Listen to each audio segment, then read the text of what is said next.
नमस्कार दोस्तों, एम के हिंदी स्टोरी में आपका स्वागत है। आज की कहानी है नफरत भरी चाहत। दोस्तों, अगर आप हमारे चैनल पर नए हैं तो चैनल को अभी सब्सक्राइब कर बेल आइकन को प्रेस करना ना भूलें।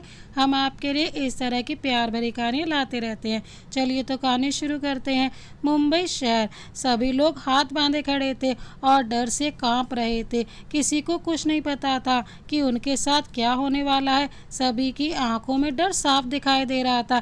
एक खुफिया सी हवेली जो देखने में डरावनी लग रही थी। उस हवेली के अंदर बहुत बड़ा हॉल था और उसी हॉल के बीचों बीच एक बड़ा सा सोफा रखा हुआ था और उसी सोफे पर अतर्फ द माफिया किंग बैठा हुआ था और उसके पैरों के नीचे एक आदमी बैठा हुआ उससे माफ़ी मांग रहा था। बॉस, मुझे माफ़ कर दीजिए, मुझसे बहुत बड़ी गलती हो गई, ये गलती दोबारा नहीं होगी। फिर अथर बोला, आज के बाद तुम गलती करने के लायक बचोगे ही नहीं, क्योंकि अब तुम यहाँ से परलोक सिधारने वाले हो। और वैसे भी अथर राणा की डिक्शनरी में गलती की कोई माफ़ी नहीं होती है। तुम्हारा अपने पूर्वजों के पास पहुँचने का समय आ गया है। चलो, जाने से पहले अपनी कोई अंतिम इच्छा हो तो बता दो। आदमी, साहब, मेरे घर पर मेरी बीवी और बच्चे हैं, उनका क्या होगा? उनके एक ही तो कमाई का जरिया था। अतर उसे लात मारते हुए, ये तो तुम्हें मुझसे गद्दारी करने से पहले सोचना चाहिए था। तुम शायद भूल गए थे कि तुम किससे पंगा ले रहे थे। अतर राणा से, वैसे डोंट वरी, तुम्हारे जाने के बाद तुम्हारी बीवी बच्चों को मैं घर घर चाट दूंगा। और फिर राक्षसी हंसी हंसते हुए, आखिर तुम्हें मारकर तुम्हारी अंतिम इच्छा का मान रखना, तेरी फैमिली का घर खर्चा उठाकर ही पुण्य का काम कर लूँगा। इसके बाद गोली चलने की आवाज़ आती है और फर्श पर खून की धारा बह रही होती है। फिर अतर अपने सभी आदमियों की तरफ देखते हुए, आई होप तुम सब ने आज की फिल्म देख ली है। तो आज के बाद से अतर राणा के साथ कोई दूसरा आदमी हजारों बार सोच लेना, क्योंकि उसका हश्र इससे भी बुरा होगा।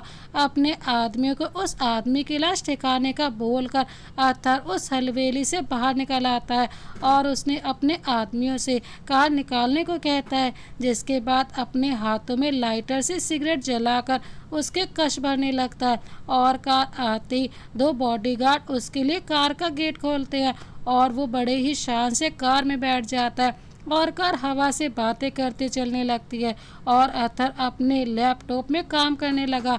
अतर की रेंज रोवर कार से थोड़ा पीछे बॉडीगार्ड्स की कारें उसे फॉलो कर रही थी। कार अतर मैंशन की ओर जा रही थी, तभी सामने से एक लड़की दौड़ते हुए आ रही होती है। उस लड़की के पीछे गुंडे पड़े हुए थे। अचानक से कार रुक जाने के कारण अतर का लैपटॉप उसके हाथ से छूट जाता है, जिससे अतर ड्राइवर को घूरने लग जाता है। यू इडियट, तुम्हें गाड़ी ढंग से चलानी नहीं आती। ड्राइवर उसके इस तरह बोलने के कारण बहुत डर जाता है और वो डरते डरते बोलता है, वो साहब, सामने एक लड़की आ गई थी जिसके कारण कार को रोकना पड़ा। अर्थात ड्राइवर की बात को सुनकर सामने देखता है तो वहाँ वो लड़की गिरने के डर से अपनी आंखें बंद किए हुए थी। अर्थात उस लड़की को ही देखने लग जाता और तभी उसकी नज़र सामने हो रहे शोर के सामने की ओर गई, जहाँ से कुछ गुंडे टाइप लोग आ रहे थे और इन सभी के हाथों में लाठियां थी। उन गुंडों की आवाज़ सुनकर वो लड़की बेहद डर जाती है। तभी अतर कार से निकलकर बाहर आ जाता है। उसे देख वो लड़की भाग कर जाती है और अतर के गले लग जाती है। अपनी बॉस की कार रुकने से सभी बॉडीगार्ड्स भी अपनी अपनी कारों से बाहर आ गए और अतर को प्रोटेक्ट करने लगे। अतर के अचानक उस लड़की के गले लगने से धड़कनें बढ़ जाती हैं और वो उस लड़की को देखता है। उसने इस वक्त लाल रंग का लहंगा पहना था और वो दुल्हन के वेश में थी। तभी उसे उस लड़की की आवाज़ उसके कानों में सुनाई देती है, प्लीज़ हमें उन गुंडों से बचा लीजिए, वो हमें ले जाएंगे, हमें उनके साथ नहीं जाना। उस लड़की को घबराया हुआ देखकर अतर की आंखें छोटी हो जाती हैं। अतर का ड्राइवर और ड्राइवर सभी शौक थे, क्योंकि अतर ने उस लड़की को गले लगाया हुआ था, वरना तो वो लड़कियों से सौ कुछ दूरी बना कर रखता था और आज बिना किसी शिकन के वो उस लड़की के गले लगा हुआ था। अब तक वो लड़के उस लड़की के करीब पहुंच गए थे। तभी उनमें से एक गुंडे ने कहा, ए शाणे, इस लड़की को हमारे हवाले कर दे, वरना तो खामखा अपनी जान गंवाएगा। हमारी तुमसे कोई लड़ाई नहीं है, इसलिए लड़की हमें दे और निकल यहाँ से। गुंडे की बात सुनकर अतर की बाहें कस गई और उसका गुस्सा बढ़ गया। ये देखकर उसके सभी बॉडीगार्ड्स एक एक करके उन सभी गुंडों को धराशायी करने लगे और अतर उस लड़की को अपने से दूर करता है, जिससे वो लड़की अचानक से होश में आती है और अतर से 2 कदम पीछे हट जाती है। अतर उस लड़की को देखता है कि वो उससे डर रही होती है, इसलिए वो उसे कहता है, रिलैक्स, डरो मत, मैं तुम्हें कुछ नहीं करूँगा। पर वो लड़की कुछ रिएक्ट नहीं करती है। अतर, अच्छा ठीक है, तुम अपने घर का पता बता दो, मैं तुम्हें वहाँ छोड़ दूँगा। अतर के इस तरह आराम से बात करते हुए सुनकर वो लड़की कुछ हद तक शांत हो जाती है। पर हम आप पर कैसे भरोसा कर सकते हैं? आप भी तो हमारे लिए अनजान हैं, क्या पता आप भी उन्हीं के जैसे निकले। उस लड़की की ऐसी बातें सुनकर अतर को बहुत गुस्सा आता है और वो उस लड़की की दोनों बाजुओं को पकड़कर, ए लड़की, जुबान संभाल कर बात कर, क्यों, तुम्हारी हिम्मत कैसे हुई अतर राणा की उन गुंडों से कंपेयर करने की? जितनी शराफत से मैं तुम्हारे साथ पेश आ रहा था ना, उतना शरीफ मैं हूँ नहीं। और उसे जोर से झटक देता है, जिससे वो लड़की जमीन पर गिरी और अचानक ही उसके आंखों के आगे अंधेरा छा जाता है और वो बेहोश हो जाती है। उस लड़की को बेहोश होता देख अतर का ड्राइवर रवि बोला, सर ये बेहोश हो गई है, अब क्या करें? अतर उसकी बेहोश होने की बात सुनकर वापस मुड़ता है और उस लड़की को अपनी गोद में उठाकर आगे बढ़ जाता है। ये देखकर सभी बॉडीगार्ड्स और ड्राइवर की आंखें बाहर आने को थी। आखिर उनके बॉस करना क्या चाह रहे थे? उन्हें अपने में ही खोया देखकर अतर कड़क आवाज में, अब क्या किसी मुहूर्त का इंतजार करना है क्या? उसकी आवाज़ सुनकर सभी गाड़ियों में बैठ गए और कोर्स स्पीड से अपनी रफ्तार से दौड़ने लगी। उस लड़की का सिर अतर की गोद में था और अतर ने अपने असिस्टेंट को फ़ोन करके अपने मेंशन में डॉक्टर्स की टीम को बुलाने को कहा और फ़ोन काट दिया।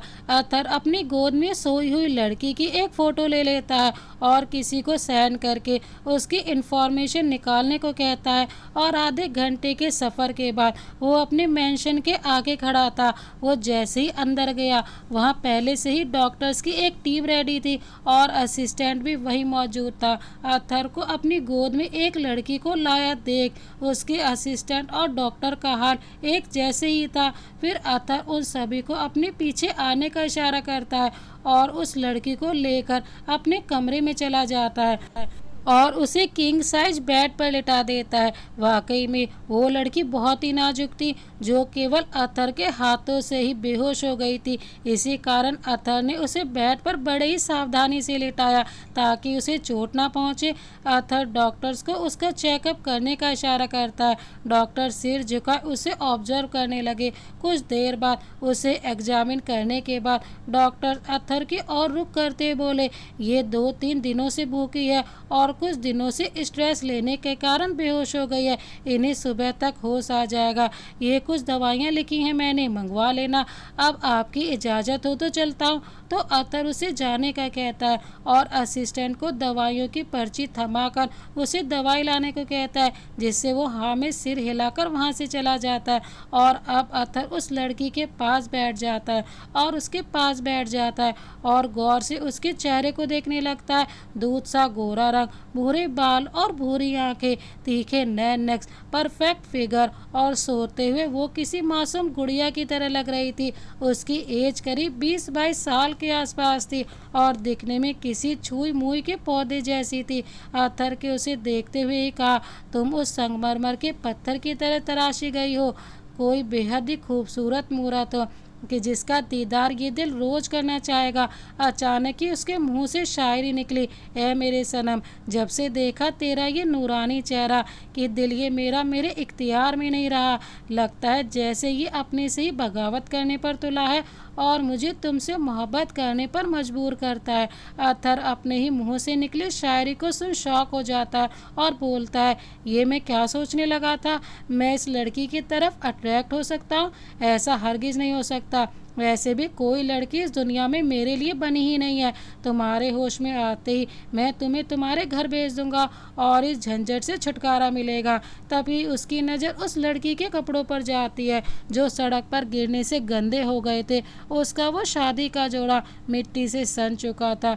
तब अतर एक मेड को अपने कमरे में बुलाकर उसे अपना लोअर और टी शर्ट पकड़ाकर उस लड़की के कपड़े बदलने को बोलकर उस रूम से बाहर निकल जाता है। तभी वहाँ दौड़ता हुआ उसका असिस्टेंट आया और उसने अथर को दवाइयाँ पकड़ाते हुए कहा, वैसे सर ये लड़की है कौन? इसको आपके साथ पहले कभी नहीं देखा। उसकी बात सुनकर अथर बोला, मैं खुद नहीं जानता ये कौन है। इनफैक्ट हम आज पहली बार मिल रहे हैं और मैंने इसकी इन्फॉर्मेशन निकालने को कहा है, फिर इसका पता चल जाएगा। रात बहुत ज़्यादा हो गई है, इसलिए अब तुम भी अपने घर चले जाओ। मेड के कपड़े चेंज कर जाने के बाद वह अपने रूम में दवाइयाँ रख कर और एक नज़र उस लड़की पर मारता है। वह लड़की इस वक्त बेहद खामोशी के साथ सोई हुई थी और अथर के कपड़े उसे थोड़े लूज पड़ रहा था। कहाँ अथर 80 किलो वेट का बॉडी बिल्डर और 30 साल का हट्टा कट्टा नौजवान, और कहाँ वह पतली सी लड़की जो दिखने में मात्र 40 किलो के आसपास भी नहीं थी। तो श्योरली उसे अथर के कपड़े लूज पड़ना वाजिब था।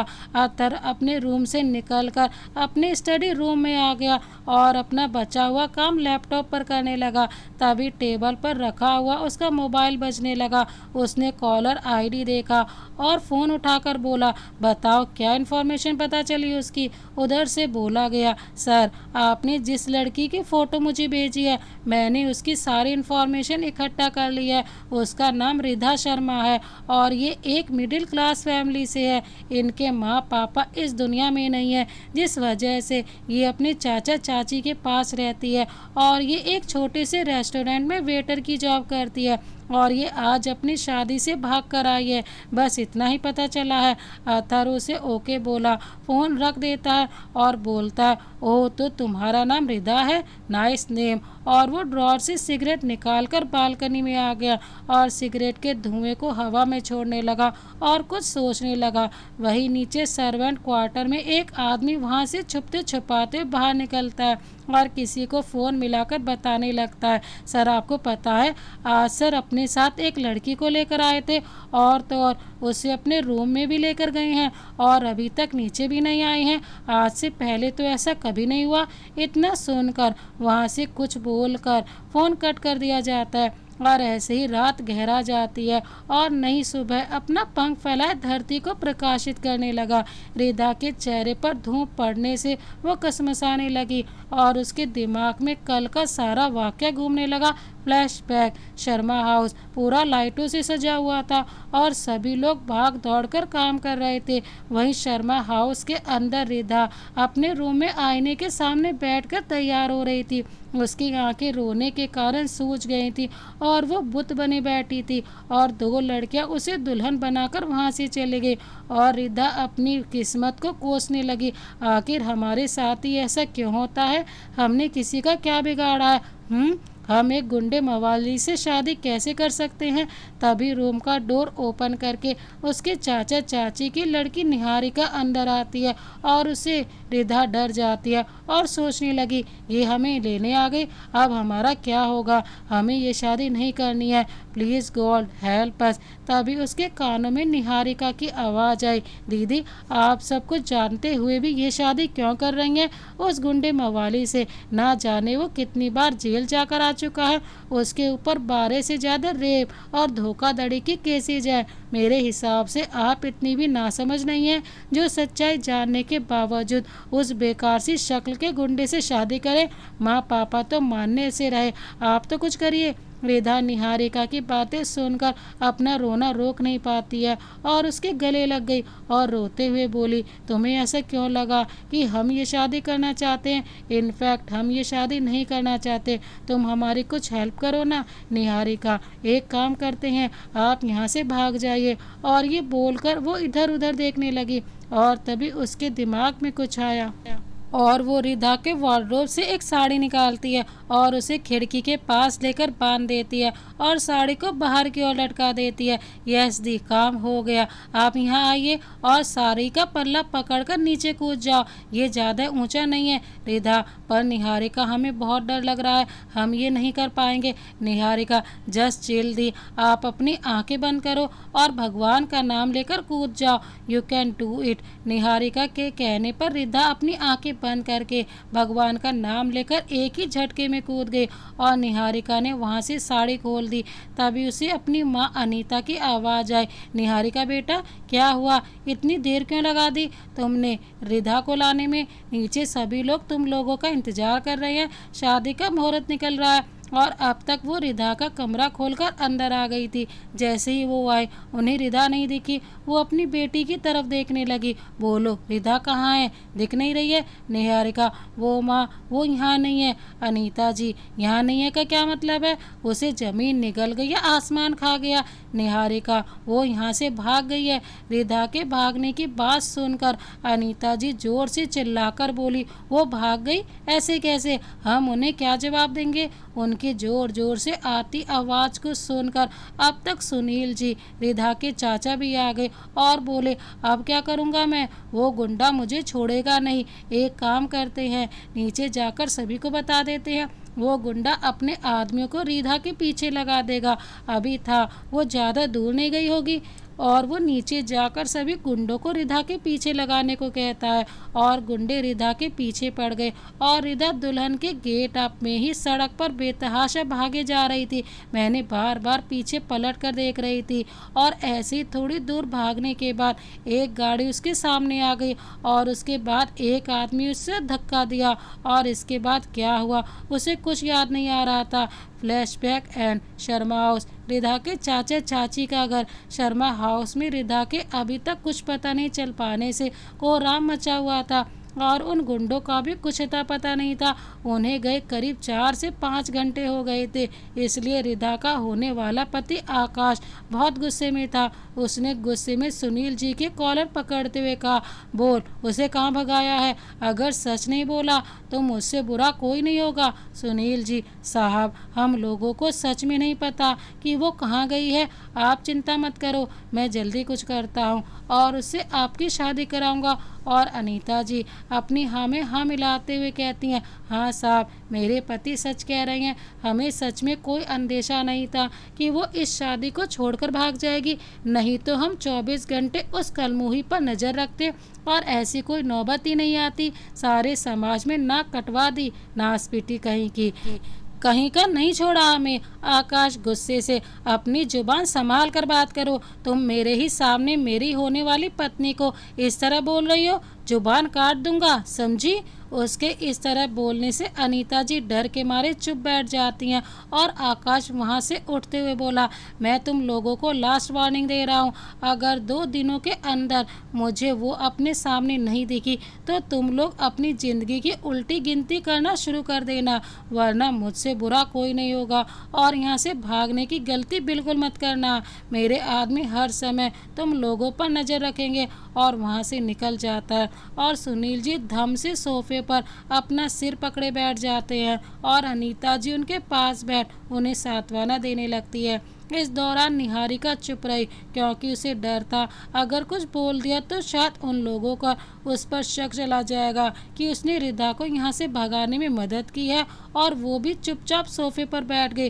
राणा मैंशन। सुबह का समय। रिधा बेड से उठकर बैठ गई और चारों तरफ अपनी नज़र घुमाकर देखने लगी। अपने आप को किसी अनजान जगह पर पाकर वो घबरा उठी और जैसे ही उसने अपने आप को देखा उसके होश उड़ गए। ये हमारे कपड़े किसने चेंज किए और हमने किसी आदमी के कपड़े कैसे पहने हुए हैं? तभी कमरे में अथर्व आता है। उसे देख रिधा डर जाती है और डरते हुए बोलते हैं, आप यहाँ क्या कर रहे हैं और हमारे पास क्यों आ रही हैं?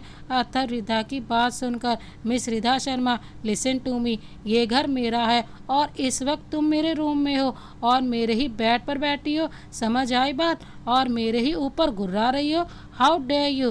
रिधा उठकर अथर्व की कॉलर पकड़ते हुए, यूँ आपकी हिम्मत कैसे हुई हमारे कपड़े चेंज करने की? आप हमारे कुछ नहीं लगते तो किससे ये किया?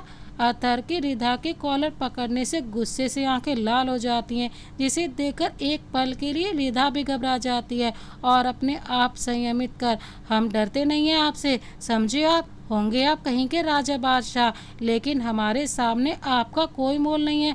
अतहर रिधा को जोर से धक्का देता है, जिससे वे सीधा बेड पर गिरती है और उसके संभलने से पहले ही अतहर उसके ऊपर आ जाता और उसके दोनों हाथों को अपने हाथों से जोड़ देता है, जिससे रिधा कसमसाने लगी और अतहर के हाथों को अपने हाथों से छुड़ाने लगी। लेकिन अतहर के हाथों की पकड़ मजबूत थी, जिससे वो अपने आप को छुड़ा नहीं पाए और फिर से उसे अपने से दूर करने लगी। उसे ऐसा करता देख अतहर बोला, तुम कितनी भी कोशिश कर लो, लेकिन मुझसे दूर नहीं जा पाओगी, क्योंकि ये अतहर राणा है, जिसकी पकड़ से छूट पाना मुश्किल ही नहीं नामुमकिन है। सो आपने इन प्यारे से हाथों को कष्ट देना बंद करो। तुम्हारी हिम्मत भी कैसे हुई मेरा कॉलर पकड़ने की?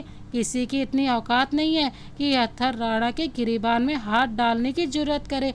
अब सोचो तुम्हारा क्या हश्र होगा। और हाँ, मैं कहीं का राजा बादशाह नहीं, बल्कि मुंबई शहर का सबसे बड़ा माफिया हूँ। और ये कहकर उसे डेविल स्माइल देने लगा। ये देख रिधा डर से कांपने लगी। उसे देख अतहर, क्या हुआ? तुम तो मेरी आईडी जानकर ही हिल गई। तो सोचो मैं क्या और क्या कर सकता हूँ। और तुमने क्या कहा, हमारे बीच कोई रिश्ता नहीं है? तो क्या हुआ, बट जल्द वो भी हो जाएगा। क्या रिधा? रिधा गुस्से से, क्या बकवास है ये? अगर ये मजाक है तो बहुत ही वाहियात है, और हमने आपको आज से पहले कभी देखा तक नहीं, तो रिश्ता बनाने की बात तो दूर की बात है। आप हमारे ऊपर से हटे, हमें सांस नहीं आ रही है। तभी वहाँ मेड 2 कप कॉफ़ी लेकर अंदर आती है और उन दोनों को ऐसी हालत में देख तुरंत मुड़ते हुए बोली, I am really sorry sir, मुझे नहीं पता था कि आप ऐसे। बाकी के शब्द उसके गले में ही रह गए, क्योंकि उसे अतहर की सख्त आवाज़ आई, आज के बाद से आने से पहले डोर नॉक करके आना, वरना मुझसे बुरा कोई नहीं होगा। अब जल्दी से कॉफ़ी टेबल पर रख कर यहाँ से दफ़ा हो जाओ। अतहर अब तक रिधा के ऊपर से हट चुका था। वहीं रिधा बेड पर लेटी लंबी लंबी सांसें लेने लगी और वो मेड भी अपनी नज़रें नीचे किए कॉफ़ी को टेबल पर रखकर वहाँ से चले गए। अतहर, जल्दी से उठो और कॉफ़ी पी लो, वरना ठंडी हो जाएगी। रिधा उठते हुए बोली, हम कॉफ़ी नहीं पीते, चाय पीते हैं। चाय हो तो मंगवा दो। फिर अतहर मेड्स को बोलकर चाय बनाने का ऑर्डर दे देता है और खुद टॉवल लेकर बाथरूम में चला गया और रिधा चाय का इंतज़ार करने लगी। थोड़ी ही देर में मेड चाय लेकर आ गई और उसने डोर नॉक किया तो रिधा ने उसे अंदर बुलाया। मेड अपनी नज़रें नीचे किए जाने लगी। तभी रिधा उसे रोकते हुए बोली, क्या तुम्हें पता है कल हमारे कपड़े किसने चेंज किए? मेड, जी मैम, मैंने किए थे, और ऐसा सर ने बोला था, क्योंकि आपके कपड़े बहुत गंदे हो चुके थे, यहाँ तक कि उन्होंने अपने कपड़े आपको चेंज करवाने के लिए देते, वरना तो सर अपने आसपास किसी लड़की को आने तक नहीं देते हैं। आप बहुत लकी हैं। मेड के जाने के बाद रिधा चाय का एक सिप अपने मुंह में लेते हुए बोली, मज़ा आया, सच में आ गया मज़ा। सुबह का वक्त हो और पीने को एक कप चाय का मिल जाए तो क्या ही कहना। पता नहीं लोग कैसे वो कड़वी सी कॉफ़ी पी लेते हैं। हमारे लिए तो चाय ही हमारा सुकून है, जिसे पीते ही हमारा मन खुश हो जाता है और तब लगता है कि हाँ अब सुबह हुई है। वहीं बाथरूम में अतहर शॉवर के नीचे खड़ा था और शॉवर के पानी में भीग रहा था। उसने अपर बॉडी पर कुछ भी नहीं पहना था और वो अभी कुछ देर पहले ही गई हरकत से हैरान था। आखिर मैं उसके इतने करीब कैसे जा सकता हूँ? मैं उसकी तरफ डिस्ट्रैक्ट होने लगा हूँ। ना जाने कौन सा नशा है तुम्हारी उन नशीली आंखों में कि दिल करता है उनमें डूब जाऊं और फिर कभी होश में ना आऊं। शॉवर का पानी अभी भी लगातार उसे भिगो रहा था। फिर वो अपनी बॉडी क्लीन करके अपने आप को टॉवल से कवर करके बाथरूम से बाहर आ जाता है। वहीं रिधा जैसे ही बाथरूम का डोर खोलने से उस ओर देखती है तो उसके मुंह से सारी चाय बाहर आ जाती है और वो जोर जोर से खांसने लगी। वहीं उसके खांसने से अतहर उसकी ओर जाते पूछा, क्या हुआ? ये क्या हरकत है? तुम चाय ढंग से नहीं पी सकती हो क्या? किस तरह से पूरा फर्श गंदा कर दिया। अब उठो और इसे साफ करो। रिधा गुस्से से, ओ हेलो मिस्टर अतहर राणा, आपकी ये क्या हरकत है? जानते हुए भी कि एक जवान लड़की आपके कमरे में बैठी है तो आप ऐसे नंगे पुंगे बनकर क्यों आ रहे हैं? क्या आपको शर्म नहीं आती कि कैसे इस हालत में एक पराई लड़की के सामने जाए और उल्टा मुझे ही सुना रही हैं कि फर्श गंदा क्यों कर दिया। अथर, व्हाट नॉनसेंस, ये मेरा कमरा है, मैं कैसे भी रहूं, मेरी मर्जी, तुम्हें इससे क्या। अपने काम से काम रखो। और वार्डरोब से कपड़े निकालने लगा। तभी रिदा खड़ी होकर उसके पास आते हुए बोली, वो सुनिए ना, हमें आपसे कुछ कहना था। अथर, क्या मैं तुम्हारा हस्बैंड हूँ जो सुनिए ना कह रही हो? अब बोलो क्या कहना है तुम्हें। अरे बोलो भी, क्या कहना चाहती हो तुम? वहीं रिदा सोच में पड़ गई कि कैसे कहें, और इसी कश्मकश में वो थोड़ा आगे बढ़ी, जहाँ पर फर्श पर पानी होने से वो संभल नहीं पाती है और गिरने से बचने के लिए अथर का हाथ पकड़ लेती है, जिससे अथर बैलेंस नहीं बना पाता और दोनों ही एक साथ जमीन पर गिर जाते हैं। रिदा चोट लगने के डर से अपनी आंखें कसकर मींच लेती है, लेकिन अथर उसका माथा जमीन पर लगने से पहले उसके सिर के नीचे अपने हाथ को रख देता है, जिससे रिदा को चोट ना लगे। रिदा को जब लगता है कि उसे कोई चोट नहीं लगी है, तब वो अपनी आंखों को खोल देती है और देखती है कि अथर ने उसको चोट लगने से पहले ही बचा लिया है, और वो भी अथर को ही देखने लगी, जो खुद ना जाने कब से उसे ही देख रहा था। और अब वो दोनों ही एक दूसरे की आंखों में खो गए थे, और रिदा की नज़र अथर की मस्कुलर बॉडी और उसके सिक्स पैक एब्स पर ही टिक गई थी, और उसे शर्म आने लगी थी। अथर की रिदा के ऊपर होने से उसके बालों का पानी रिदा के चेहरे पर पड़ रहा था, और वो बूंद उसके चेहरे से फिसलते हुए रिदा के होठों पर जाकर ठहरती थी, जिससे वो बहुत अट्रैक्टिव लग रही थी, जो अतर के दिल की धड़कन को बढ़ाने लगी। और वो ललचाई नज़रों से उसके होठों को देखने लगा, और अनायास ही उसने अपने होठ रिदा के होठों के पास ले जाने लगा। वहीं अतर की नज़रों का पीछा करते हुए रिदा उस ओर देखती है तो उसकी आंखें दोबारा से बंद हो जाती है और हार्ट बीट तेज होने लगती है, जिसका शोर अतर के कानों में जा रहा था, जिससे अतर होश में आया और एक झटके से उठकर खड़ा हो गया। वहीं रिदा को जब कुछ भी महसूस नहीं हुआ तो वो अपनी आंखें खोल कर देखती है और देखती है कि अतर खड़ा हुआ उसे ही घूर रहा था। उसके ऐसे घूरने से रिदा सहम सी गई और वो गुस्से में अतर को देखने लगी। अतर बिना कुछ कहे ही आगे बढ़ गया, तो रिदा जल्दी से खड़े होकर उसका हाथ पकड़ते हुए बोली, वी आर रियली सॉरी, हमने आपको गलत समझ लिया। अतर रिदा की ओर घूमकर, फॉर व्हाट? रिधा, वो हमने समझ लिया था कि हमारे कपड़े आपने चेंज किए थे, लेकिन हमारे कपड़े तो मेड ने चेंज किए थे, प्लीज़ हमें माफ़ कर दीजिए। अथर लिसन, पहले तो तुम ये हमारे वगैरह कहना बंद करो, समझ में नहीं आता कि अपने साथ और किसी जोड़ रही हो। रिधा, वो हमारी शुरू से ही बोलने की आदत है, इसलिए अब ये छूटती नहीं है। वैसे आप बताइए, आपने हमें माफ़ कर दिया? अथर, हाँ, मैं कपड़े चेंज करता हूँ, तब तक तुम भी फ्रेश होकर रेडी हो जाओ। रिधा, पर हमारे कपड़े? अथर, तुम रेडी हो तब तक तुम्हारे कपड़े भी आ जाएंगे।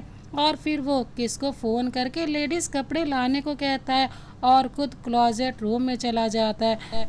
वहीं रिदा बाथरोब पहने ही बाथरूम का गेट खोलकर इधर उधर देखती है और अथर के न दिखने पर वो बाहर आ जाती है। तभी गेट नॉक होने की आवाज़ आती है और वो गेट खोलकर देखती है कि सामने कोई कपड़ों के बैग्स लिए खड़ा था, और वो रिदा को थमाते बोला, ये आपके लिए है। उसके जाने के बाद रिधा उनमें से एक ड्रेस पसंद करके फिर से बाथरूम में जाकर चेंज करने लगी। वहीं अथर भी अब तक चेंज करके अपने ऑफिस वियर क्लॉथ पहने हुए था, और वो उस ब्लैक बिजनेस सूट में एक हैंडसम यंग पर्सन लग रहा था।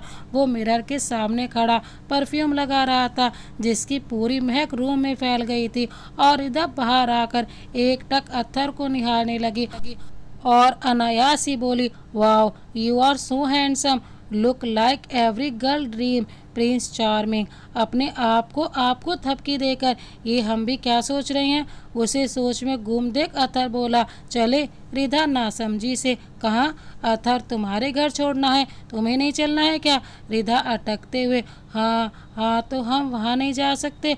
अथर अपनी बाहें उचकाते, वो किस लिए? रिधा, वह इसलिए क्योंकि हम घर से भाग कर आ रहे हैं और हमें दोबारा से वहाँ पर नहीं जाना। वो हमारी शादी एक गुंडे से करवाना चाहते चाहते थे, इसलिए हम वहाँ नहीं जा पाएंगे। बस आप कुछ दिन के लिए हमें यहीं पर रहने दीजिए। जैसे ही हमें पैसे मिलेंगे हम आपको यहाँ पर रहने के दे देंगे और अपने लिए कोई रूम रेंट पर ले लेंगे। हालांकि अदर को रिथा की सारी इन्फॉर्मेशन निकालने वाली थी, लेकिन वो रिधा को ना बताकर उसे कुछ दिन अपने मेंशन में रहने के लिए हामी भर देता है और फिर दोनों नीचे आते हैं तो अतः सभी सर्वेंट्स को ब्रेकफास्ट लगाने का कहकर डाइनिंग टेबल पर बैठ जाता है और रिधा को भी अपने साथ बैठा लेता है। खाना देखकर तो रिधा उस पर टूट पड़ी, क्योंकि शादी की टेंशन से उसने 2 दिन तक कुछ भी नहीं खाया था, जिस कारण से वो भूखी थी। तो अथर उसे ऐसे खाता देख बोला, तुम्हें जितना खाना खाना है खा लो, लेकिन थोड़ा आराम से, कहीं भागे थोड़ी जा रहे हैं। उसके ऐसे कहने पर रिधा एम्बेरेसिंग फील करने लगी और अपनी गर्दन नीचे झुकाकर धीरे धीरे खाने लगी। अथर रिधा को अपने ध्यान रखने का बोलकर फिर ऑफिस के लिए निकल जाता है। वैसे भी आज उसे काफ़ी लेट हो जाता है और उसे बार बार कॉल्स आने लगे। उसने पिक किया। उधर से सर आप अभी तक ऑफिस नहीं आए हैं, एक ज़रूरी मीटिंग है, वो क्लाइंट आपके साथ डील करने का मना कर रही हैं, इसलिए आप जितना जल्दी हो सके ऑफिस पहुंच जाए। अथर किसमें इतनी हिम्मत आ गई जो अथर राणा को डील क्रैक करने की धमकी दे रहा है। तुम वेट करो, मैं देखा मिनट में पहुंच रहा हूँ, मैं बस 5 मिनट में पहुंचता हूँ। और अतः ड्राइवर को कार स्पीड में चलाने को कहता है, जिससे वो आधे घंटे का सफ़र 10 मिनट में तय करके कंपनी ऑफिस बिल्डिंग के आगे खड़ा था, जिसमें सुनहरे अक्षरों में लिखा था AR ग्रुप्स ऑफ इंडस्ट्रीज। अतर को गुस्से में आता देख सभी वर्कर्स की जान हलक में आ गई, लेकिन वो अपने डर को साइड करके उसे गुड मॉर्निंग विश करते हैं। पर अथर बिना रुके सीधा कॉन्फ्रेंस हॉल में आ गया। असिस्टेंट नीरज भी उसके पीछे पीछे वहाँ आ गया। अथर वहाँ पर रखी सबसे बड़ी चेयर पर बैठते ही कहा, किसकी हिम्मत बढ़ गई जो मेरे ही ऑफिस में घुसकर मुझे ही डील क्रैक करने की धमकी देने लगे। हॉल का टेम्परेचर बढ़ जाता है, जिससे वहाँ बैठे सभी आदमी डर से कांपने लगे और अथर से सॉरी बोलने लगे। लेकिन अथर उन सभी की उम्मीदों से पानी फेर कर उनके साथ के सारे शेयर्स को अपने नाम कर लेता है और उन सभी को वहाँ से धक्के मार कर निकालने को कहता है और जाते हुए रुक कर बोला, आइंदा से अथर राणा के सामने कुछ भी बोलने से पहले 1000 बार सोच लेना, वरना अंजाम इससे भी बुरा होगा। और उन सब की कोई भी सफाई सुनने से पहले वहाँ से निकल गया। वहीं राणा मेंशन, अथर का कमरा। रिधा रूम में इधर उधर अपना फ़ोन ढूंढ रही थी, तभी उसे याद आया कि उसने अपना फ़ोन लहंगे के साइड में रखा हुआ था। वो अपने लहंगे को ढूंढने लगी, लेकिन उसे लहंगा पूरे रूम में नहीं मिला। तभी उसे वॉशरूम का ख्याल आया और वो वहाँ गई तो उसे अपना लहंगा दिख गया और उसने अपने लहंगे की पॉकेट में से अपना फ़ोन निकाला और सोफे पर बैठकर फ़ोन को ओपन किया तो उसमें बहुत से मैसेजेस आए हुए थे। उसने सभी को स्क्रॉल किया और तभी उसकी नज़र एक मैसेज पर पड़ी, जिसमें लिखा हुआ था कि अगर वो आज की डेट में अपनी जॉब पर नहीं पहुंचती है तो उसे जॉब से निकाल दिया जाएगा और उसे इस वक्त पैसों की बहुत ज़्यादा ज़रूरत थी। उसे अपने लिए किराए पर कमरा भी लेना था। अथर को घर किराए के और खुद के लिए कोई कमरा ढूंढने में ये देखकर रिधा जल्दी से घड़ी में टाइम देखती है तो इस वक्त 10:30 बज रहे थे और उसके जॉब का टाइम 11 बजे से था। ये देख वो जल्दी जल्दी तैयार होकर आंखों में काजल और होठों पर लाइट पिंक लिपस्टिक लगाकर वो अपने काम के लिए निकल गई और उसने अपने चेहरे को दुपट्टे से कवर कर लिया और सड़क पर जाकर ऑटो का इंतजार करने लगी। लेकिन अथर का घर पोर्च एरिया में था, जहाँ से ऑटो मिलना बहुत मुश्किल था। वो पैदल आगे बढ़ गई और लगभग 15 मिनट बाद उसे ऑटो रिक्शा दिखा, जिसे रोककर वो उसमें बैठ गई। रिधा को पहुंचने में आधे घंटे का समय लगा। वो ऑटो वाले को ब्राइन शाइन रेस्टोरेंट उतारने को बोलकर उसे पैसे दे देती है और डरते हुए रेस्टोरेंट में जाती है।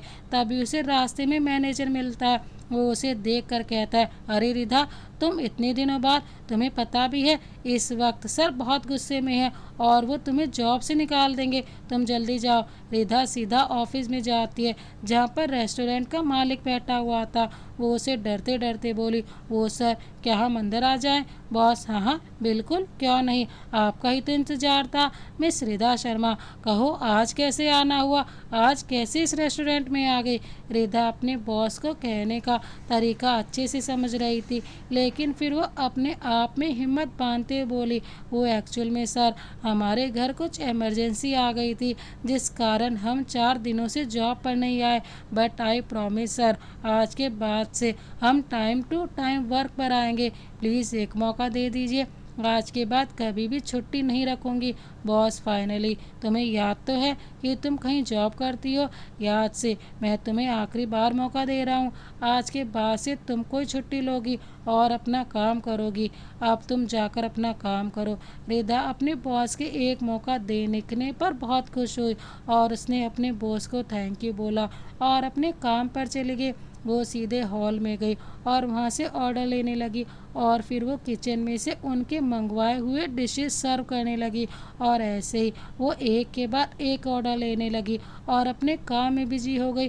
दोपहर का समय, अथर का ऑफिस। अथर अपनी रूलर चेयर पर बैठा ऑफिस वर्क कर रहा था, तभी उसे किसी का फ़ोन आता है और वह फ़ोन को उठाकर देखता है तो उस पर दादाजी नाम फ्लैश हो रहा था। ये देख उसे बहुत आश्चर्य हुआ क्योंकि उसके दादाजी उसे तभी फ़ोन करते हैं जब उन्हें कोई इम्पोर्टेंट काम होता है। फिर अथर फ़ोन रिसीव कर लेता है। अथर फ़ोन रिसीव करते बोला, प्रणाम दादाजी, कैसे याद किया और क्या बात है? उधर से अथर के दादाजी विक्रांत राणा बोलते हैं, क्यों बरखुरदार, हम तुमसे काम से ही फ़ोन करते हैं, वैसे तुमसे कुछ पूछना है कि कल रात को एक लड़की को अपने घर में ला रही हो, इसका मतलब मैं क्या समझूं? हाँ अथर, और आपको ये बात कैसे पता चली? दादाजी, तुम उसकी चिंता छोड़ो और जो मैं पूछ रहा हूँ उसका जवाब दो सही सही। अथर, हाँ मैं कल रात एक लड़की को लेकर आया था, लेकिन मैंने तभी उसके दादाजी उसके बात को बीच में काटते बोले, दरअसल दादाजी को यह बात उसी मेड ने बताई थी। परवर कुछ नहीं, मेरी बात कान खोलकर सुन लो, तुम उस लड़की को बिना किसी रिश्ते के अपने घर में नहीं रख सकते। मैं इसकी परमिशन बिल्कुल नहीं दूंगा। तुम्हें उस लड़की को अपने घर रखना है तो तुम्हें उससे शादी करनी पड़ेगी। अथर दादाजी की रिधा से शादी करने की बात से शॉक्ड हो जाता है और वो बोला, ये क्या बात हुई दादाजी, मैं उससे कैसे शादी कर सकता हूँ? मैं उसे कल ही मिला हूँ, मैंने तो उसकी हेल्प करी थी और आप हैं उसी से मेरी शादी करवाना चाहते हैं? ये कैसे हो सकता है, ये कैसे पॉसिबल है? हाँ, और वो लड़की इस शादी के लिए नहीं मानी तो? दादाजी देखो, मैं अपने जीते जी तुम्हारा घर बसा बसाया देखना चाहता हूँ ताकि मेरे जाने के बाद कोई तुम्हारा ख्याल रखने वाली हो। मुझे नहीं पता कि तुम उसे कैसे मनाओगे, लेकिन तुम्हें उसे मनाना ही होगा। अथर, दादाजी ये क्या ज़बरदस्ती है, और हमें क्या पता वो किस स्वभाव की है, अगर वो हमारी उम्मीदों से उलट निकले तो? अथर अपने दादाजी को मनाने के अथर प्रयास कर रहा था। दादाजी, वो बात ऐसी है बेटा, हमने हमारी होने वाली बहू की सारी इन्फॉर्मेशन निकाल ली है जिसके अकॉर्डिंग वो राणा खानदान की बहू और तुम्हारी बीवी बनने के लायक है। अब मुझे कोई आर्ग्यूमेंट नहीं चाहिए, तुम बस उसे मनाने का तरीका सोचो। और बिना उसकी बात सुने फ़ोन कट कर देते हैं। वहीं अथर दादाजी की बातों से पूरी तरह हिल गया और अपना सिर पकड़कर चेयर पर बैठ गया और सोचने लगा कि वो कहाँ फंस गया, और वो अपना मन इस डाइवर्ट करने के लिए काम में लग गया। और ऐसे ही शाम हो गई और वो 6 बजे घर के लिए निकल गया और उसके पीछे ही बॉडीगार्ड भी निकल गए। अथर घर पहुंचते ही एक मेड से पूछता है कि रिधा कहाँ है, तो मेड कहती है कि वो तो सुबह से निकली नहीं है, कमरे में ही है, क्योंकि किसी भी मेड ने रिधा को घर से निकलते हुए नहीं देखा था। वहीं मेड की बात को सुन अथर को आश्चर्य हुआ और वो दौड़ते हुए अपने रूम में गया और रिधा को देखने लगा, लेकिन उसे रिधा कहीं नहीं मिली। वह गुस्से से नीचे आया और चिल्लाते बोला, तुम लोग किसी काम के नहीं हो, एक लड़की को जो घर से कब निकली तुम लोगों को पता ही नहीं चला, आखिर सब करते क्या हो? किस बात की तनख्वाह ले रहे हो तुम सब यहाँ काम करने के लायक नहीं हो। फिर वो गेट कीपर के पास जाता है और उससे पूछता है कि रिधा यहाँ से कब निकली थी। तो गेट कीपर बोलता है, सर मैडम करीब 10:30 बजे निकली थी और फिर पैदल चली गई। अथर गुस्से में, फिर तुम क्या कर रहे थे? उसे रोक नहीं सकते थे या मुझे फ़ोन करके नहीं बोल सकते थे? गेट कीपर, सर गलती हो गई, माफ़ कर दीजिए, आगे से ध्यान रखूँगा। अथर, अपना सॉरी अपने पास रखो। पता नहीं इस लड़की को समझ क्यों नहीं आता, अगर वो उस गुंडे की पकड़ में आ गई तो। नहीं, ऐसा नहीं हो सकता। और जल्दी से किसी को फ़ोन करके रिधा की लोकेशन पता लगाने को कहा और जल्द से जल्द उसे बताने को कहा और ख़ुद फ़ोन में उसकी फ़ोटो देखने लगता है और बोलने लगा, पता नहीं कौन सा नशा लग गया है तुम्हारे साथ का कि ये दिल तुम्हारे ना मिलने से बेचैन हो उठा है और ये जो भी फीलिंग है बहुत प्यारी है। I love it. और जब दादाजी ने तुमसे शादी करने को कहा था तो दिल के कोई कोने से आवाज़ आए कि हाँ कर दूँ, लेकिन मैं इतनी जल्दबाजी में कोई फ़ैसला नहीं लेना चाहता था। पर दादाजी तो दादाजी ठहरे, जिद्दी और अड़ियल। मुझे तुमसे शादी करने के लिए तुम्हें कन्वेंस करने को कहा। अब मैं कैसे भी करके तुमसे शादी करके रहूँगा। तभी उसे उसी नंबर से कॉल आया और वो रिसीव करते हुए जल्दी से बोला, रिधा की लोकेशन बताओ कि वो कहाँ है। उधर से, सर आपने जिसका पता लगाने को कहा था वो इस वक्त ब्राइट शाइन रेस्टोरेंट में है। इतना सुनते ही अथर आगे की बात सुने बिना ही अपनी कार निकालकर रेस्टोरेंट के लिए निकल जाता है, वो भी बिना सिक्योरिटी के। अथर हवा की स्पीड से कार को भगा रहा था। उसे किसी भी करके रिधा के पास पहुंचना था और उसे सही सलामत देखना था। इसी चक्कर में उसने ना जाने कितनी बार ही ट्रैफिक सिग्नल को तोड़ दिया था, लेकिन उसका रुतबा और खौफ इतना था ना कि कोई उसे रोकने की हिम्मत नहीं कर सकता था, चाहे भले वो पुलिस प्रशासन हो या कोई गवर्नमेंट ऑफिसर हो। थोड़ी ही देर में वो ब्राइट शाइन रेस्टोरेंट के गेट के आगे खड़ा था। अथर ने कार रोकी और सीधा रेस्टोरेंट के अंदर की ओर बढ़ गया और आते जाते लोग उसे ही देखने लगे, क्योंकि सभी को पता था कि वो अथर राणा है और वो भी बिना बॉडीगार्ड के, और तो और इतने छोटे से रेस्टोरेंट में। इसलिए सभी के मन में यही चल रहा था। वहीं अथर बिना रुके आगे बढ़ रहा था और आगे जाकर एक जगह रुक गया और उसकी आंखों में खून उतर आया। वहां का नज़ारा देख अथर के कदम रुक गए और उसकी आंखों में खून उतर आया।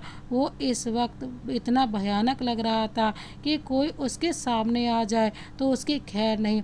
और अब वो उस और बढ़ गया। दरअसल उसने देखा था कि दो लड़के एक टेबल पर बैठे थे और रिधा उनसे मेन्यू पूछ रही थी और वो इस वक्त वो वेटर की ड्रेस में थी, जो एक शॉर्ट स्कर्ट और ऊपर वाइट टी शर्ट पहन रखी थी।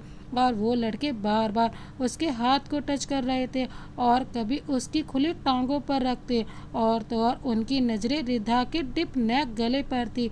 ये देख अथर की मुट्ठियाँ कस गई और आंखों में बेतहाशा गुस्सा घिराया था और बाहें आपस में कस गई थी। वो आंखों में गुस्सा लिए उस और बढ़ गया और वहाँ गया और सीधा जाकर उनमें से एक लड़के की कुर्सी को पीछे की ओर खींचा। अचानक हुए इंसिडेंट से रिधा को कुछ समझ नहीं आया कि क्या हुआ। वो जैसे ही उसने देखा कि किसी ने उस लड़के की कुर्सी को खींच लिया है तो वो अथर को रोकते बोली, ये क्या बदतमीजी है, आप ये क्या कर रहे हैं। अथर की पीठ रिधा की ओर थी, जिस कारण रिधा ने उसे नहीं देखा और उसे ऐसा बोला। वहीं रिधा के उसे बोलने पर अथर को बहुत गुस्सा आया और वो गुस्से में रिधा की ओर मुड़ते हुए बोला, मुझसे पूछने से पहले इनसे पूछो कि ये क्या हरकत कर रहे थे, फिर मुझे कुछ कहना, समझी। रिधा तो अथर को देखकर ही शॉक्ड हो गई थी और वो हकलाते हुए बोली, ये आप क्या कर रहे हैं और इन्होंने क्या किया है। अथर, ओह रियली, तुम्हें सच में नहीं पता है कि ये क्या करने की कोशिश कर रहे थे, या फिर सब जानते हुए भी तुम नहीं जानने का नाटक कर रही हो, सच सच बताओ। ये सुनकर रिधा का सिर नीचे झुक जाता है और अथर गुस्से में उस लड़के को उसके कॉलर से पकड़कर खड़ा करता है और उसे अपने हाथों से बेतहाशा मारने लगा। वो लड़का भी अथर को मारने लगा, जिससे अथर को भी थोड़ी चोट उसके होठों पे लग गई थी, लेकिन वो इस वक्त बेहद गुस्से में था और उसे रोकना नामुमकिन मुमकिन था। अब तक लड़ाई झगड़े का शोर सुनकर सारे स्टाफ, कस्टमर्स और वहाँ का बॉस वहाँ आ गया था और वहाँ का नज़ारा देखने लगे। लड़ाई होता देख बॉस उस तरफ गया जहाँ अथर्व उस लड़के को बहुत मार रहा था। वहीं अपने दोस्त को इस तरह मार खाता देख वो लड़का पतली गली से निकलने को हुआ कि अथर्व ने उसे जाने से पहले एक लात मारी, जिससे वो सीधा पेट के बल जमीन पर गिर पड़ा। अब वो दोनों ही लड़के अधमरी हालत में पहुंच गए थे। वहां के बॉस की तो अथर्व राणा को देखकर ही सिट्टी पिट्टी गुल हो गई थी, इसलिए वो तो डर के मारे अपने कदम जहाँ थे वहीं रोक लिए थे और वहाँ चल रहे तमाशे को चुपचाप देखने में ही भलाई समझी। रिधा तो अथर्व का ये भयानक रूप देखकर ही दंग रह गई थी, जिससे उसकी सांसें ऊपर नीचे होने लगी थी और वो एक कोने में दुबक कर खड़ी हो गई थी और वो बेतहाशा रोने लगी थी। वहीं अथर्व जब अपना काम निपटाकर रिधा की ओर जाने लगता है तब तक वह थर थर काँप रही थी। उसने आज से पहले कभी ये नज़ारा नहीं देखा था और आए ऐसे खून खराबा देख उसकी हालत खराब हो जाती थी। अथर्व रिधा के करीब जाकर उसे अपनी तरफ खींचता है और अपना कोट उतार कर रिधा को पहना देता है और रिधा का हाथ पकड़कर आगे बढ़ने लगा, लेकिन रिधा वहां से टस से मस नहीं हुई।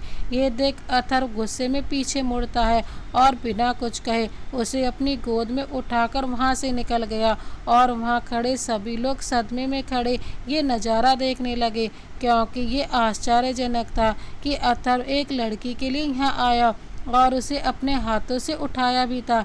रिधा अथर्व के अचानक गोद में लेने पर चौंक जाती है और गिरने से बचने के लिए अथर्व की गर्दन में अपने दोनों हाथों को लपेट लिया और अपने आंसुओं से भरी आंखों से अथर्व को देखने लगी, लेकिन अथर्व रिधा की ओर ना देखते हुए बाहर जा रहा था और अभी भी वो उसी गुस्से में लग रहा था, क्योंकि वह रिधा की आज की हुई हरकत से गुस्सा था और ये रिधा भी बखूबी समझ रही थी। अथर्व जब बाहर आया तब तक बॉडीगार्ड्स भी उसके प्रोटेक्शन के लिए वहां पहुंच गए थे। उन्हें वहां देख अथर्व तो उन्हें ऑर्डर देता है कि वो ये पूरा रेस्टोरेंट खाली करवा देते कि पूरी बॉडीगार्ड फोर्स रेस्टोरेंट खाली करवाने में जुट गई और अथर्व रिधा को गोद में उठा ही कार की ओर बढ़ गया। कार के पास पहुंचकर उसने कार के डोर खोला और रिधा को कार की फ्रंट सीट पर बैठा दिया और खुद ड्राइविंग सीट पर बैठ गया और फुल स्पीड में कार चलाने लगा। उसे इस तरह चलाता देख रिधा को डर लगने लगा और वो उसे रोकते हुए बोली, ये आप क्या कर रहे हैं? गाड़ी थोड़ी धीरे चलाइए, हमें तेज स्पीड से डर लगता है, प्लीज़। अथर्व रिधा की ओर देखकर, अच्छा, जब वो लड़के तुम्हें इस तरह से देख रहे थे तब तो कुछ नहीं था और जरा सी तेज स्पीड से तुम घबराने लगी। रिधा के पास अथर्व के इस सवाल का कोई जवाब नहीं था। अथर्व ने कार को घर की ओर ना लेकर दूसरी ओर ले ली। दरअसल वो अपने फार्म हाउस पर जा रहा था अपने गुस्से को शांत करने और दिल को सुकून पहुंचाने के लिए। थोड़ी ही देर में वो फार्म हाउस आ गया। रिधा किसी अनजान जगह को देखकर बोली, ये हम कहाँ आए हैं और कौन सी जगह है ये? पर अथर्व कुछ नहीं बोला और आगे बढ़ गया। उसे जाता देख रिधा भी उसके पीछे पीछे जाने लगी। ये फार्म हाउस बिल्कुल शांत जगह था जहाँ आसपास पानी का शोर था, क्योंकि ये फार्म हाउस बीच के किनारे पर बनाया था जिससे समुद्र का व्यू अच्छे से दिखता था और कुल मिलाकर वो बेहद शांतिपूर्ण जगह पर स्थित था और वो सुकून मिलने की परफेक्ट जगह थी। फार्म हाउस के बाहर बहुत बड़ा ग्राउंड था जहाँ पर रंग बिरंगे फ्लावर लगे हुए थे और पूरा मैदान घास से बिछा हुआ था और ग्राउंड के बीचों बीच फव्वारा सर्किल लगा हुआ था और वहाँ से पानी निकल रहा था। रिधा तो ये नज़ारा देख कर ही मंत्रमुग्ध हो गई और उसके मुंह से निकला, wow, it's so amazing, this view is really wonderful. Atharv gate के पास जाकर उसे खोलता है और अंदर चला जाता है। रिधा भी उसके पीछे चली जा रही थी। फार्म हाउस से भी उतना ही खूबसूरत था अंदर से जितना कि वो बाहर से खूबसूरत था। वो उसे देखने में इतना व्यस्त हो गई कि उसे पता ही नहीं चला कि कब वहाँ से ऊपर चला गया। वहीं रिधा को जब अथर्व नहीं दिखा तो वो बोली, ये हमें इस भूतिया सी हवेली में अकेला छोड़कर कहाँ चले गए? वह बहुत गुस्से में थे, हमें उनसे बात करनी पड़ेगी। और उसने इधर उधर देखा और सीढ़ियों से ऊपर जाने लगी। वो ऊपर पहुंचकर अथर्व को ढूंढने लगी। तभी उसे एक रूम हल्का सा खुला दिखा और वो उसके अंदर चली गई। उसने देखा अंदर से शावर की आवाज़ आए तो उसे पता चला कि अथर अंदर ही है। अथर जब भी बहुत अनहाइजेनिक फील करता तो एक ठंडा शावर लेता जिससे वो फ्रेशनेस फील करता। वो टॉवल लपेटे हुए ही बाहर आया और रिधा को देखकर उसे इग्नोर करते हुए बालकनी में चला गया। ये देख रिधा को बहुत बुरा लगा। वो अथर के पीछे पीछे गई और उसके साथ में खड़ी हो गई। आप हमारे साथ ऐसा बिहेव क्यों कर रहे हैं? हमसे क्या गलती हो गई? प्लीज़ कुछ तो बोलिए। हमसे आपकी चुप्पी बर्दाश्त नहीं हो रही है। और ये बोलते वो रुआसी हो गई थी। अथर उसे दोनों बाजुओं से पकड़कर, तुम पहले तो ये अनजान बनने का नाटक बंद करो। और पहली बात, तुम जब मेरे घर में रह रही हो और मुझसे पूछे बगैर बाहर जाने की तुम्हारी हिम्मत कैसे हुई? हाँ बोलो। रिधा, वो हमें मैसेज मिला था कि अगर हम आज अपने काम पर नहीं पहुँचे तो हमें वहाँ से निकाल दिया जाता। आपको पता भी है तो हम आपको पैसे कैसे चुकाते, क्योंकि हमारे पास इसके अलावा कोई ऑप्शन नहीं था और हमारे पास इतनी क्वालिफ़िकेशन नहीं है कि हमें कोई दूसरी जॉब मिल जाए, इसलिए यही जॉब हमारी लास्ट होप थी। अथर उसको छोड़ते हुए, चलो तुम्हारी ये बात मान ली, लेकिन वो लड़के जो तुम्हारे साथ बदतमीजी कर रहे थे उनका क्या कहोगी? मुझे अच्छे से पता है कि तुम उनकी हरकतों को जानबूझकर इग्नोर कर रही थी। झूठ मत बोलना, मुझे केवल सच सुनना है। रिधा, अगर हम उन्हें रोकते या कुछ करते तो हमें जॉब से हाथ धोना पड़ता, जो हम हरगिज़ नहीं होने देना चाहते थे। वैसे आप बताइए, आपको कैसे पता चला कि हम वहाँ थे? अथर, स्वीट हार्ट, शायद तुम्हें मेरी पावर का पता नहीं है। अगर मैं चाहूँ तो पूरी मुंबई को हिला कर रख सकता हूँ। डोंट वरी, मेरे साथ रहकर सब जान जाओगी। रिधा उनकी बातों से नासमझी से उसे ही देखने लगी। अथर तिरछी स्माइल के साथ, वैसे तुम्हें इतना फ़र्क क्यों पड़ा मेरे ना बोलने से? हाँ, रिधा हकलाते, वो आपने हमारी जान बचाई है। आप हमारे सेवियर हैं और हमारे लिए भगवान समान है। वैसे आप हमसे अब तो नाराज़ नहीं है ना? अथर, पर मेरी एक शर्त है जो तुम्हें माननी होगी। रिधा, और वो क्या है? अथर सीरियस होकर, तुम्हें मुझसे शादी करनी होगी। रिधा आंखें फाड़े उसे देखने लगी और बोली, व्हाट? ये आप क्या बोल रहे हैं? अथर, सोच लो, मुझसे शादी करने पर तुम्हें बहुत से फ़ायदे होंगे और तुम्हें मुझसे पैसे चुकाने के लिए वो घटिया सी जॉब भी नहीं करनी पड़ेगी। सोच लो, तुम्हारा ही फ़ायदा है। रहने के लिए घर होगा और कहने के लिए एक पति भी। कल तक का वक्त है तुम्हारे पास, सोच लेना आराम से। सो जाओ अभी। रिधा, पर पहले आप अपनी चोट पर बैंडेज लगवा लीजिए, ऐसे आपको दर्द नहीं होगा। और अथर का हाथ पकड़ उसे बेड पर बिठा देती है और ड्रॉर से फर्स्ट एड बॉक्स निकालकर अथर के चोटों पर लगाने लगी और अथर उसे अपनी मरहम पट्टी करते हुए देखने लगा। रिधा बड़े ध्यान से उसे फूंक मार मार कर दवा लगा रही थी और अथर गौर से रिधा को देखने लगा। वैसे तुम बताओ, तुम्हें मेरी इतनी फिक्र कैसे हो रही है जो तुम मेरे चोटों पर मरहम कर रही हो? रिधा, वो हम किसी को दर्द में नहीं देख सकते हैं। क्या आपको दर्द नहीं होता है? अथर, हम माफिया का इतनी छोटी मोटी चोटों से कुछ नहीं हो सकता, ये तो आम बात है हमारे लिए। ऐसी हजारों चोट मेरा कुछ नहीं बिगाड़ सकती हैं। अब तुम आराम से सो जाओ और जो मैंने कहा है उसके बारे में आराम से सोचना। किसी चीज़ की ज़रूरत हो तो आवाज़ दे देना, मैं पास वाले कमरे में ही हूँ। अथर दूसरे कमरे में जाकर सो गया। अगली सुबह रिधा की नींद फ़ोन के लगातार वाइब्रेट होने से खुलती है। वो टेबल पर रखा फ़ोन उठाकर देखती है तो उस पर निहारिका नाम शो हो रहा था। उसने फ़ोन उठाया। उधर से निहारिका की परेशानी भरी आवाज़ आई, रिधा दीदी, आप कहाँ हो? आपको पता भी है आपके जाने के बाद यहाँ क्या हो गया है? रिधा निहारिका की बात सुनकर आश्चर्य में पड़ गई और चिंता भरे स्वर में बोली, हमें पूरी बात बताओ, क्या हुआ है? और चाचा चाची तो ठीक है ना? बताओ तो सही, हुआ क्या है वहाँ पर?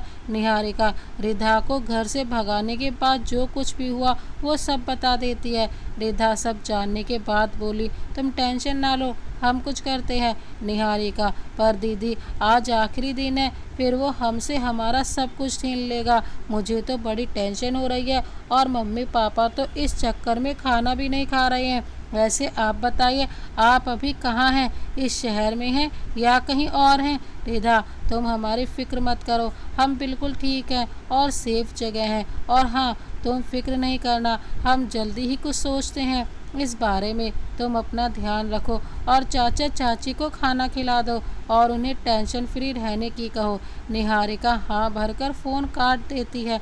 निहारिका की बात सुनकर रिधा की पूरी नींद उड़ जाती है और वो सोच में पड़ जाती है कि अब वो क्या करे। हालांकि उसने निहारिका को तो दिलासा दे दिया कि वो सब कुछ ठीक कर देगी, लेकिन अब वो खुद कश्मकश में पड़ गई थी कि वो ऐसा क्या करे जिससे सब कुछ ठीक हो जाए। और वो इन सब का गुनहगार खुद को ही मान रही थी। उसे लग रहा था अगर वो उस दिन शादी से नहीं भागती तो सब कुछ ठीक होता और उसके चाचा चाची और निहारिका आराम की ज़िंदगी जी रहे होते। वही आज वो डरे हुए है। उसने बहुत सोचा, तभी उसे कुछ याद आया और वो जल्दी से फ्रेश होकर कमरे से बाहर निकली और जहाँ अथर सो रहा था उस कमरे पर जाकर नॉक करने लगी। अथर जो कमरे में आराम से सो रहा था और वो इस वक्त सिर्फ टॉवल लपेटे ही सो रहा था। वो गेट नॉक होने की आवाज़ से उठ जाता है। वैसे उसे पता था कि इस वक्त दरवाजे पर रिधा ही है, क्योंकि इस फार्म हाउस में सिर्फ वो दोनों ही तो थे। ऐसे में किसी और का होना तो पॉसिबल ही नहीं था। अथर रूम का डोर ओपन करते बोला, तुम सुबह सुबह मेरे कमरे को क्यों खटखटा रही हो? रिधा अथर को देखकर, क्या आप कभी पूरे कपड़े पहनकर नहीं रह सकते? जब देखो तब ये टॉवल लपेटे हुए घूमते रहते हैं, जबकि आपको पता है कि अब आप अकेले नहीं हैं, आपके साथ आपकी होने वाली वाइफ भी है, तो आप कपड़े पहनने की कृपा करेंगे। अथर ओ हेलो, लड़कियां मुझे शर्टलेस देखने के लिए मरती हैं और तुम हो कि मुझे कपड़े पहनने के लिए बोल रही हो। तभी उसे कुछ याद आया। एक सेकंड, तुमने क्या बोला? होने वाली वाइफ? मतलब तुम शादी के लिए तैयार हो? रिधा, पहले आप कपड़े पहन लीजिए, हम बाद में बात करेंगे। अथर हाँ बढ़कर कपड़े लेकर वॉशरूम चला गया। अथर बाहर आया तो देखा रिधा सोफे पर बैठी अपने हाथों को आपस में रगड़ रही थी। ऐसा लग रहा था जैसे वो किसी अनद्वत में फंसी थी। अथर सामने सोफे पर बैठते बोला, तो तुम मुझसे शादी करने के लिए तैयार हो? तो रिधा अपनी झुकी नज़रों के साथ ही हाँ में सिर हिला देती है। अथर तो ठीक है, हम कल ही कोर्ट में शादी कर लेंगे, तुम्हें कोई दिक्कत तो नहीं है ना कल शादी करने से? रिधा नहीं, हमें कोई दिक्कत नहीं है, पर हमारी एक शर्त है। अथर और वो क्या है? रिधा थोड़ा डरते हुए बोली, वो आप हमारे परिवार वालों को बचा लीजिए उन गुंडों से, वो उन्हें मार देंगे। प्लीज़ अथर तुम टेंशन ना लो, वो सेफ रहेंगे। मैं अभी उन गुंडों को उठवा लेता हूँ अपने आदमियों से, और वो अपने आदमियों को फ़ोन करके उन गुंडों को पकड़ने का बोल देता है। रिधा अब चैन की सांस लेती है। उसकी सबसे बड़ी प्रॉब्लम सॉल्व हो गई थी और एक्साइटेड होने के चक्कर में वो अथर्व की गोद में बैठ जाती है और उसे गले लगाकर बोली, थैंक यू सो मच, आपने हमारी प्रॉब्लम सॉल्व कर दी। वहीं अथर्व तो रिधा के एकदम से अपने गले लग जाने से हैरान परेशान के भाव लिए रिधा को देख रहा था। रिधा जब ध्यान देती है तो अथर्व उसे ही देख रहा था और वो उसे लगाए हुए है। ये देख उसे काफ़ी शर्मिंदगी महसूस हुई और वो फटाफट अथर्व के ऊपर से उठते बोली, I am really sorry for that. वो काफ़ी गिल्टी फील कर रही थी तो अथर उसे नॉर्मल करने के लिए बोला, इट्स ओके, ये कोई बड़ी बात नहीं है, वैसे भी तुम मेरी होने वाली वाइफ हो तो तुम्हारा पूरा अधिकार है कि तुम मुझे गले लगाओ या कहकर उसने अपनी बात अधूरी छोड़ दी। और थोड़ी देर बाद वो दोनों घर के लिए निकल गए और अथर रिधा को घर छोड़कर खुद ऑफिस के लिए निकल गया। एक दिन बाद आज रिधा और अथर की शादी का दिन था, यानी आज उनकी कोर्ट मैरिज होने वाली थी। रिधा रूम में तैयार हो रही थी। दो मेड उसके पहनने के लिए कपड़े और ज्वेलरी वगैरह लाते हैं और उन्हें बेड पर रखकर चली जाती हैं। रिधा शॉवर लेकर बाहर आती है और बेड पर रखे थाल में देखती है तो उसमें एक लाल सुर्ख रंग की साड़ी थी और साथ में मैचिंग हार का सेट था और साथ में पायल भी थी। उसने पहले साड़ी पहनी और एक एक करके सारी ज्वेलरी पहनी और मिरर के सामने खड़ी होकर वह हल्का फुल्का सा मेकअप करने लगी और पूरी तरह से रेडी होने के बाद वो कमरे से बाहर निकल गई। उसे यहाँ से मैरिज रजिस्ट्रार ऑफिस तक अकेले ही जाना था क्योंकि अथर्व सीधा ऑफिस से ही वहाँ आने वाला था।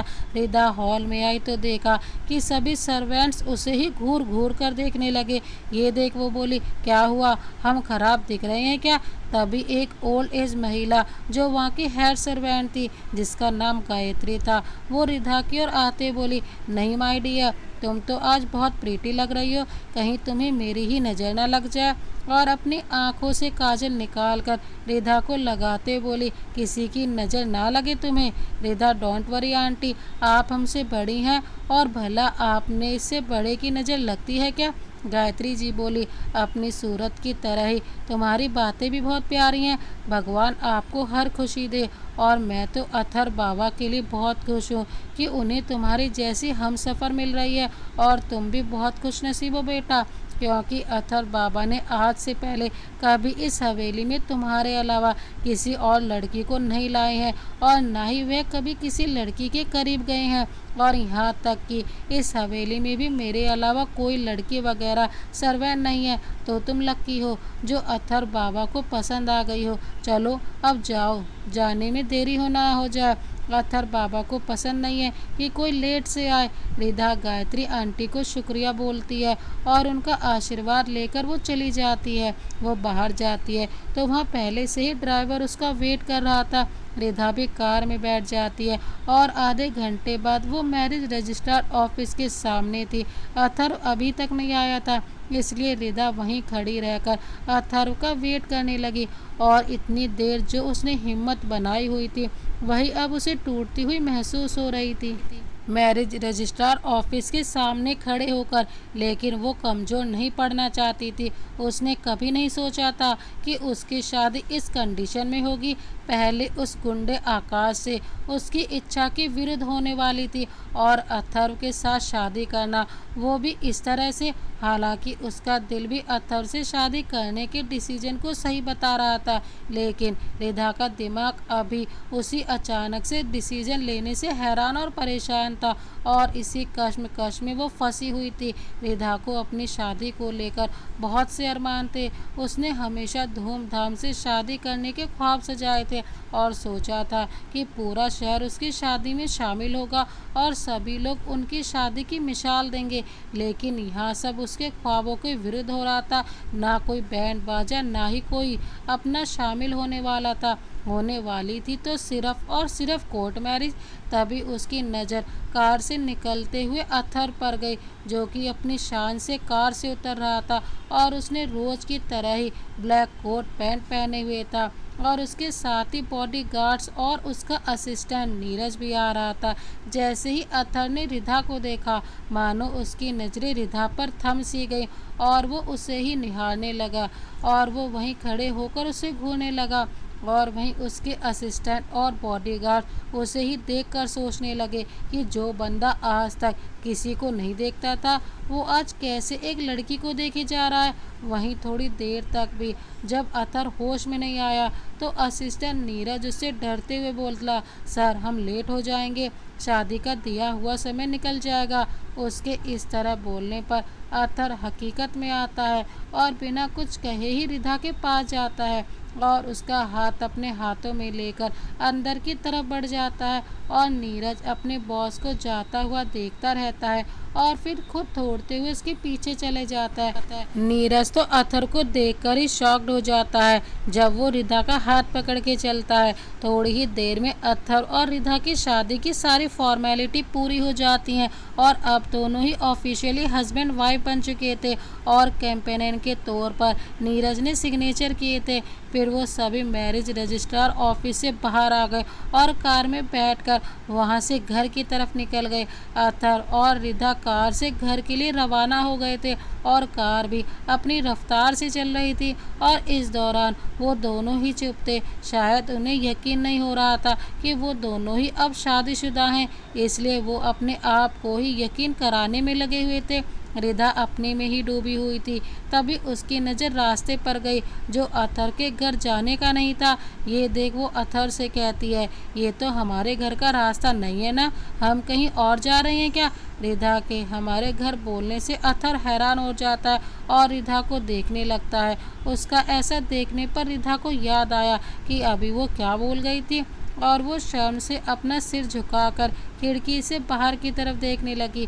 उसकी इस अदा पर अथर मुस्कुराए बिना नहीं रह सका।